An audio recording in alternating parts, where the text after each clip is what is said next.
यो मास्टर यो कराटे खेल प्रदर्शन भइरहेको छ। यही कुरा यहाँको जानकारी गराउन चाहन्छु। जुन हाम्रो यो मार्शल आर्ट यो कराटे खेल र यो हाम्रो धर्म बुद्धिस्ट धर्म धेरै यो धर्म र यो देश धेरै ठुलो सम्बन्ध रहेको यहाँहरूलाई जानकारी गराउन चाहन्छु। पूर्व कालमा गौतम बुद्धले मारकाट गर्नुहुन्न, हामी सुरक्षित रहनलाई मार्शलको विकास गर्नुपर्छ भनेर यो गौतम बुद्धको पालादेखि नै यो मार्शलको विकास भएको म यहाँलाई जानकारी गराउन चाहन्छु। र हामीले यो नेपालमा जब गौतम बुद्ध नेपालमा जन्मिसकेपछि नेपालमा रगत पकड दिनु हुँदैन, मारकाट हिंसा गर्नु हुँदैन भनेर अहिलेसम्मको यो बाटोमा लाँदै गर्दाखेरि ती गौतम बुद्धको जन्म लगत्तै यो मार्शल खेलको स्थापना पनि नेपालमा भएको हामीले इतिहासमा देख्छौँ।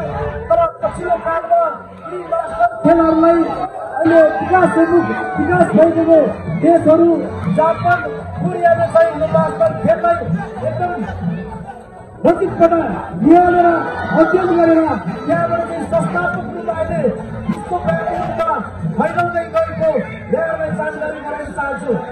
तपाईँ हामी सम्पूर्ण बुद्धिस्ट धर्म आदरणीय दाजुभाइ दिदीबहिनीहरूले के कुरा बुझ्नुपर्छ भने यी मार्शल खेल यी कराटे खेल भनेको हाम्रो बुद्धिस्ट धर्मबाटै जन्म भएको हो, स्थापना भएको हो। हामी सम्पूर्ण नेपालको नागरिक समाज सम्पूर्ण बुद्धिस्ट धर्महरूले यो खेल खेल्न अति जरुरत छ।